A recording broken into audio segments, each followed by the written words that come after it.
जिसे चाहूं उसे दान दे सकता हूं, कौन रोकेगा मुझे। वक्फ बिल पर बोले कपिल सिब्बल। बीजेपी का भी आया जवाब।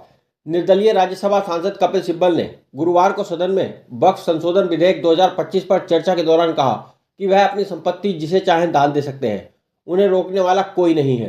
पूर्व केंद्रीय मंत्री कपिल सिब्बल ने कहा, मान लीजिए मैं हिंदू हूँ, मुस्लिम हूँ, सिख हूँ या ईसाई हूँ और मेरे पास कोई संपत्ति है जिसे मैं दान में देना चाहता हूँ, तो मुझे कौन रोक सकता है। कोई भी नहीं रोक सकता। उन्होंने कहा कि 1954 और 1995 में जो प्रावधान किए गए उनमें कहा गया था कि केवल मुसलमान ही अपनी जमीन वक्फ को दान दे सकते हैं, कोई और व्यक्ति अपनी प्रॉपर्टी यहाँ वक्फ को दान नहीं दे सकता। साल 2013 में जो संशोधन लाया गया उसने इस प्रतिबंध को समाप्त कर दिया। अब इस नए संशोधन विधेयक में यह कहा गया है कि केवल मुसलमान ही वक्फ को अपनी संपत्ति दान दे सकते हैं।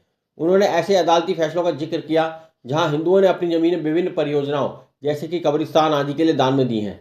उन्होंने कहा कि अब हम नए प्रावधान में कहा गया है कि दान देने वाला व्यक्ति कम से कम 5 साल पहले से इस्लाम का पालन करने वाला होना चाहिए।